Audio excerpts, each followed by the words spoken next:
wase wangu wa power, yani nimekuja na kitu mpya inaitwa mazee first anniversary ya Kenyan Gen Z kufanya maandamano the 25th June. Alafu usisahau kwamba last year mwezi wa 6 tumefanya maandamano tukaingia mpaka bunge mazee, watu wakakufa kama watu 3 hivi. Hizo ndo vifo tulikuwa tunaona live, hivyo police killing us.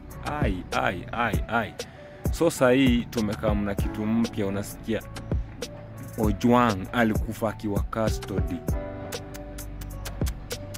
Kenya is a country where condom can protect much more than policemen. Wanaua hivi.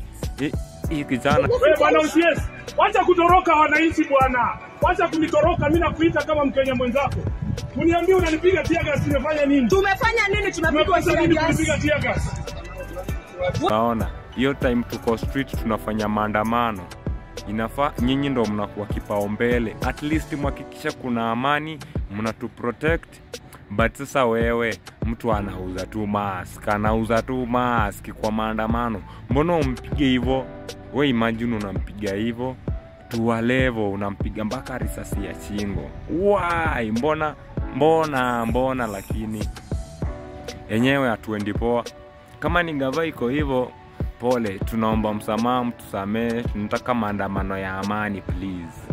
Yani tuandamane kwa amani. Hizi vitu mimi naona Kenya, yani mtu anakuja na panga hivi, ameona risasi lakini anakuja na panga hivi. Hiyo kitu mazeni tricky. Si ati hatuogopi kukufa, tunaogopa kukufa, but level yenye country iko sahi, yenyewe inatuforce tushike mpaka panga. Yani uogopi kukufa juu umesafa a lot.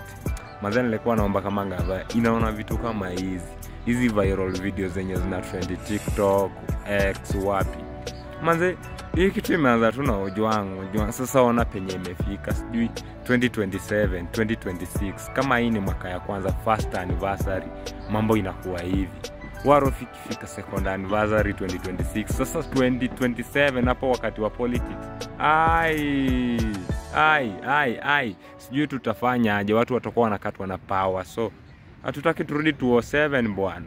Sasa yani unajua Kenya is a developed country. Maze ukiona hapa kuna nyumba za housing, ndo hizi hapa zinajengwa mingi, si ati nini. So ndo nilikuwa nasemaje, please, kama nyinyi mnaona tuko sawa, kama country inaenda sawa, tukatai, mtusaidie please.